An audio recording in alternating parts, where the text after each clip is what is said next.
অন্নপূর্ণা ভান্ডার। আহা, কি সুন্দর নাম! যেন মহামায়া মিষ্টান্ন ভান্ডারের পাশেই আছে বড় মুদিখানা দোকান অন্নপূর্ণা ভান্ডার, যেখানে চাল ডাল আটা তেল সাবান সব পাওয়া যায় খুব সস্তায়। কি সুন্দর নাম, তাই না? কিন্তু সেই নামে কিন্তু এখন একটা ভাতাও আছে। আর সেই ভাতা না পেয়ে ঘরে ঘরে লক্ষ্মীরা তাণ্ডব শুরু করে দিয়েছে। কখনো তারা পৌরসভা বন্ধ করছে, কখনো ট্রেন অবরোধ, কেউ আবার রাস্তায় বসে ভীষণ কাঁদছে, আবার কেউ ভাতা না পেয়ে ছাতা ভাঙ। সেদিন আমি ট্রেনে উঠেছি, ট্রেনে প্রচন্ড ভিড়, আমি দাঁড়িয়ে আছি। এবার যারা ট্রেনটাকে নিজের ট্রেন মনে করে না, আপনারা তো জানেন কারা ট্রেনটাকে নিজের ট্রেন মনে করে। আমি দাঁড়িয়ে আছি ট্রেনের গেটের সামনে। এবার দুজন মহিলা, একজন মহিলা আর একজনকে বলছে, হ্যাঁ রে, তুই ভাতা পেয়েছিস, অন্নপূর্ণা ভান্ডার দিয়েছে? তাই হোক, নেক্সট আরেকজন বলছে, আমার তো ঢুকিছে, তোর ঢোকেনি। আবার আরেকজন বলছে, না আমার তো ঢোকেনি, তোর ঢুকেছে। কি হলো বলতো, ঢুকিনি কেন? বলতে বলতে এবার আমার পাটা কোনো কারণে তার পায়ে গিয়ে একটু লেগেছে। সে মহিলা হঠাৎ করে রণচণ্ডী হয়ে আমাকে বলছে, চোখে কি নেবা হয়েছে, দেখতে পারোনি আমার পাটা এখানে আছে, দেখতে পাচ্ছিস না? যাই হোক, ট্রেন থেকে নেমেছি, ট্রেন থেকে নেমে আমি টোটোতে উঠেছি।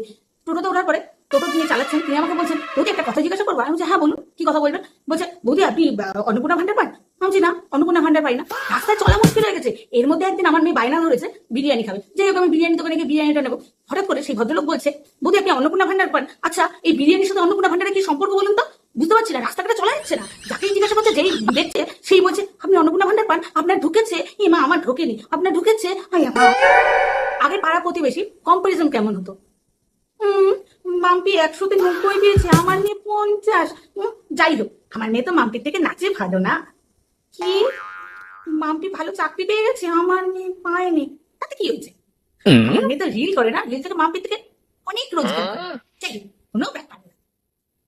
কি বলেছে, আমার মাথায় বুদ্ধি কম, তাতে কি হয়েছে? যাক যাক, বলুক না, হাতে 5টা আঙুল তো আবার সমান হয় না। কি, মাম্পির মার অন্নপূর্ণা ভান্ডারের টাকা ঢুকেছে, আমার ঢুকেনি? সবকিছু মেনে নেওয়া যায়, কিন্তু এটা মেনে নেওয়া যায় না, ও পেয়েছে আমি কেন পাইনি, ও ঢুকেছে আমার কেন ঢোকেনি। ভাই, মানা যায় না। মহিলারা ঘরে ঘরে লক্ষ্মীরা এখন ডিপ্রেশনে চলে যাচ্ছে। তারা সারাক্ষণ ঠাকুরের সামনে হাত জোর করে বলছে, প্রভু দিয়ে দাও, তুমি তোমাকে লাড্ডু দেবো, প্রভু দিয়ে দাও না, আমি তোমাকে সন্দেশ দেবো। আমি অনেক বিক্ষোভ দেখেছি, এরকম ঐতিহাসিক বিক্ষোভ দেখিনি। বাবা, এরা পৌরসভা বন্ধ করে দিচ্ছে, এরা রাস্তায় বসে ছাতা আছাড় মেরে মেরে ভাঙছে। বাবা, এদের স্বামীদের অবস্থা কি?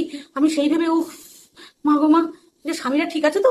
যাই হোক, এরা যখন বাড়িতে আসে, সারাদিন পর যখন স্বামীরা বাড়িতে আসে, তখন বউরা, আমার টাকাটা ঢোকেনি, আজকেও টাকা ঢোকেনি, রান্না বন্ধ, খাওয়া বন্ধ, কেউ খাবে না যতক্ষণ অব্দি না আমার টাকা না ঢুকবে অন্নপূর্ণা ভান্ডারে, ততক্ষণ অব্দি বাড়িতে কাউর মুখে অন্ন উঠবে না।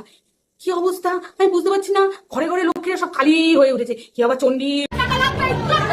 এই ঐতিহাসিক বিক্ষোভে যারা উপস্থিত ছিলেন সবাই যে টাকা ঢোকেনি এমন কিন্তু না, অনেকের আবার ঢুকেছে। তারা আবার বন্ধুদের জন্য এসছে, বন্ধুকে বাড়িতে গিয়ে বলেছে, এই চানা চানা আমার জন্য একটুখানি বিক্ষোভ করে দেন, আরে যখন আমার অন্নপূর্ণা ভান্ডার ঢুকবে না সবার আগে আমি তোকে বিরিয়ানি খাবো। বন্ধুও ভাবলো, এই চ চ যাই যাই যাই, বান্ধবী আমাকে বিরিয়ানি খাবে, কি বন্ধুত্ব মাগো, ভগবান আমাকে তুমি এরকম একটা বন্ধু পাইয়ে দাও না। আমি তো চারিদিকে আমার এরকম কোনো বন্ধু খুঁজে পাই না যে আমার জন্য একটু বিক্ষোভ করবে। ভাই, অবশ্যই কষ্ট হচ্ছে মানছি, কিন্তু ভাতা না পেয়ে ছাতা না, এটা মানা যায় না।